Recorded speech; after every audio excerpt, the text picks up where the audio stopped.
It's just as black.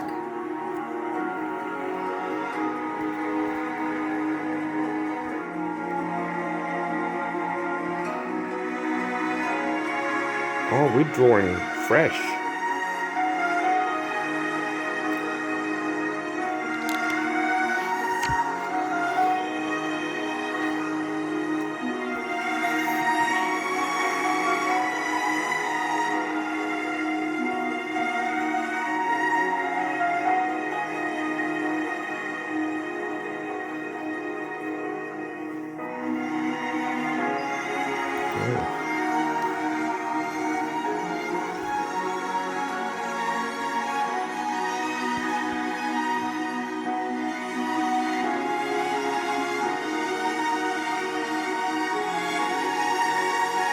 The accents.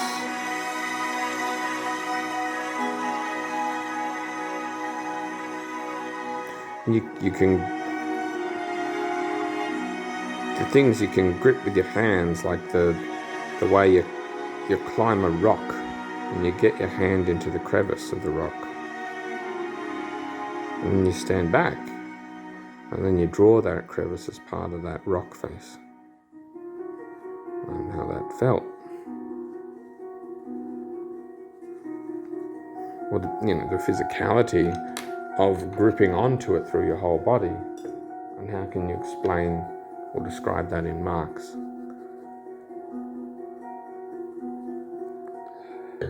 So too with an echidna. Evolution of echidna. It's a monotreme, lays eggs. I remember these things, their eyesight isn't that great. I was at Alice Springs Desert Park, and I was amazed with some of the macropods they had. I was with a guide, and two macropods came up and they touched noses. But the extraordinary thing, she said, I've never seen that before. They were two different species. Oh, wow. And I've got it on camera. Oh, on SciArt. I filmed them. Fantastic. I filmed them touching noses, two different species, a marla and something else. The cats had ripped the hell out of them. But they came up in this place touching noses, and it was amazing to watch.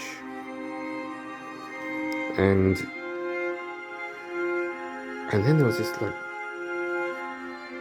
prod, something burrowing into my backside. It's like, I spin around and there's a bloody echidna trying to dig in underneath me. And I rolled away from it, and there's the most amazing footage. It's not contrived or anything, of me rolling and moving back, and getting right down on ground level and seeing this waddling bloody thing coming at you. It doesn't care, it just keeps on burrowing and burrowing and burrowing. It's the most amazing, one of the most amazing evenings I've ever had. I was very fortunate. Whenever I'd want to go on a guided tour at Alice Springs Desert Park, I just got to just see what was happening and organise it, and I could go and often I was just by myself with a guide, that was it. Massively influential.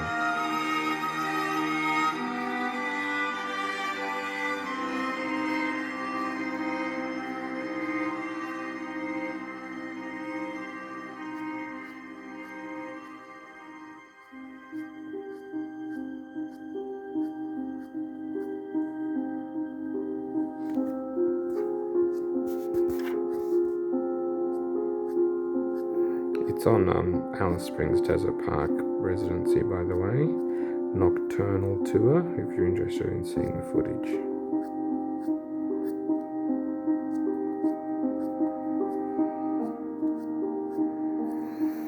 The spines of the echidna, the closest relative is the platypus. Platypus also has spines. There's only two of them left, these egg-laying mammals, which hint at the reptilian origins of mammals. And these spines, it's the same stuff as your fingernails and hair. Is it keratin? That's what it is, isn't it? Yeah, the keratin. What can you do with it? You can cut it weird, you can dye it weird hues. But it grows at about the speed that the continents are moving.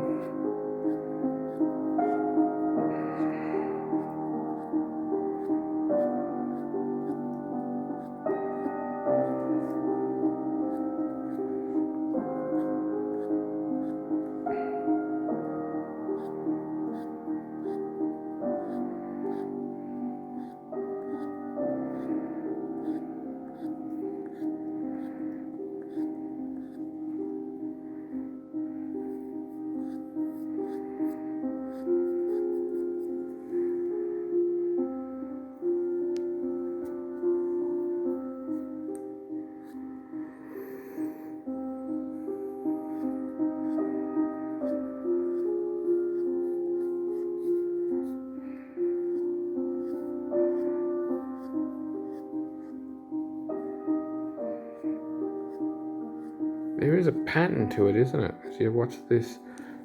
It's a Fibonacci pattern. Is it really, Marley? Is it really? Well, look at this. There's that row, that row, that row, that row, that row. And so then, of course, they would match up this way. Look. They go that way as well. Look at those lines. And then they go this way. How fun is that? How fun is that? Rose. These are really easy to see. Look at these ones. 1, 2. So that is, 3. I know, I'm absolutely amazed. Yeah, and then they go this way.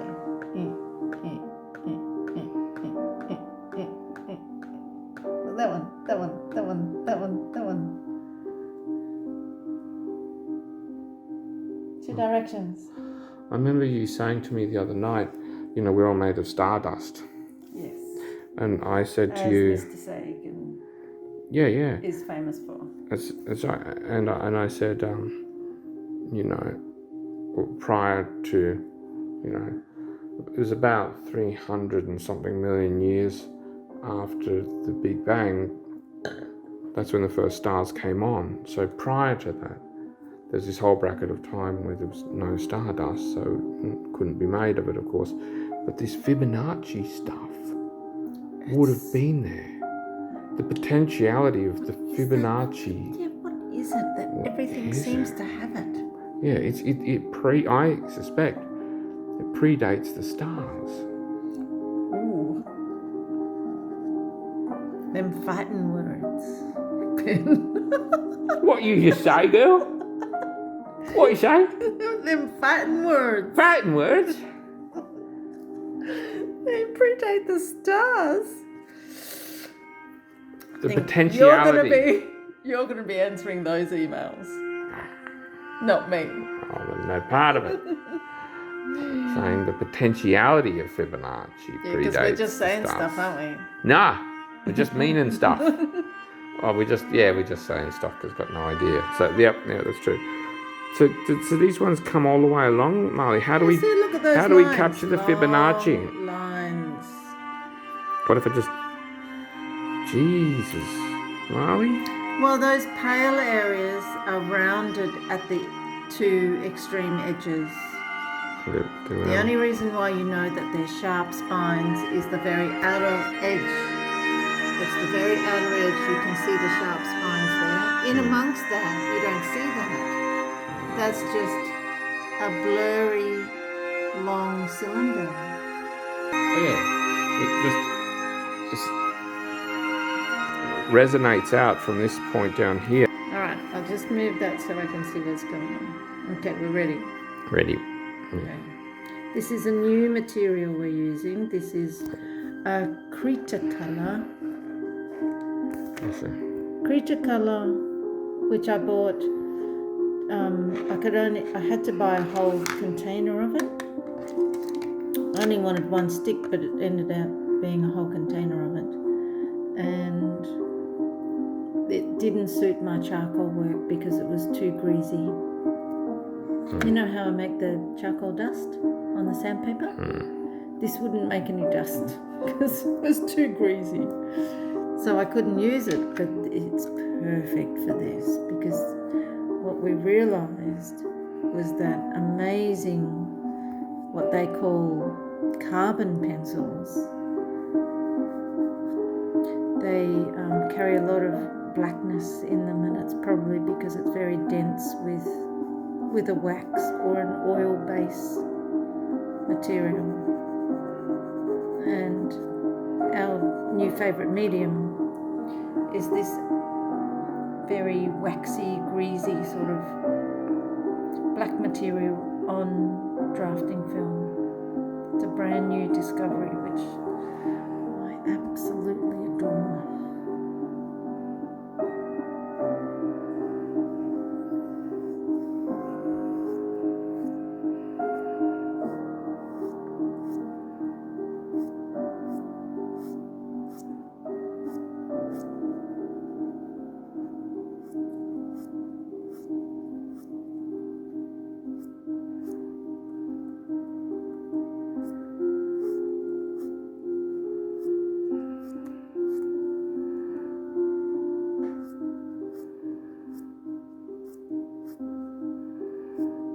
I think it's because I feel like I could have a flatter edge.